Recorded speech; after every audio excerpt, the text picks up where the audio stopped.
First of all நான் இதுக்கப்புறம் படம் பண்ண போகிறது இல்லை. I'm done. ப்ரையாரிட்டி சேஞ்சஸ் இல்லையா? What you serious? Yeah, I'm very serious. ஒரு 2 years முன்னாடியே நிறுத்தியாச்சு. நான் எனக்கு வந்த படங்களை நான் பண்ணலை. ஏன்னா இது வேணாமே அப்படின்னு தோணுது. பிடிச்சி வந்த ஒரு விஷயம் பண்ணுற விஷயம் தான். பட் இப்போதைக்கு அது ஐ மீன் இனிமே வேணாம் அப்படின்ற மாதிரி ஒரு கிளாரிட்டி. அண்ட் 40+ எனக்கு 43 years ஆச்சு. ஸோ நிஜமாலே எனக்கு வந்து ஒரு 20 வயசுல கல்யாணம் ஆயிடுச்சுன்னா இதை விட பெரிய பசங்க இருப்பாங்க.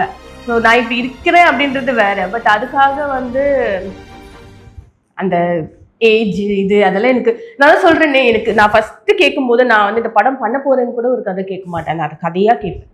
ஆடியன்ஸ் நான் தியேட்டர்ல பார்த்தா எனக்கு என்ன பிடிக்குதா எனக்கு பிடிக்கலையா, ரொம்ப நல்லா இருந்துச்சு இந்த கதை, அப்போ okay let me sit there. அந்த கேரக்டர்ல நான் போய் உட்காந்துட்டேன், அவ்வளோதானே தவிர இந்த கேரக்டர் மேக்கப் போடுமா, லிப்ஸ்டிக் போடுமா, நெயில் பாலிஷ் போடுமா, இல்லை வந்து எத்தனை சாங் இருக்கு, இல்லை இவங்க இந்த குழந்தைங்க வந்து போய் இவங்களை அம்மான்னு கூப்பிடுமா, அப்போ ஓல்டா தெரியுமா, இதை நான் இப்போன்னு இல்லை எப்பயுமே அதெல்லாம் நான் யோசிச்சதே இல்லை.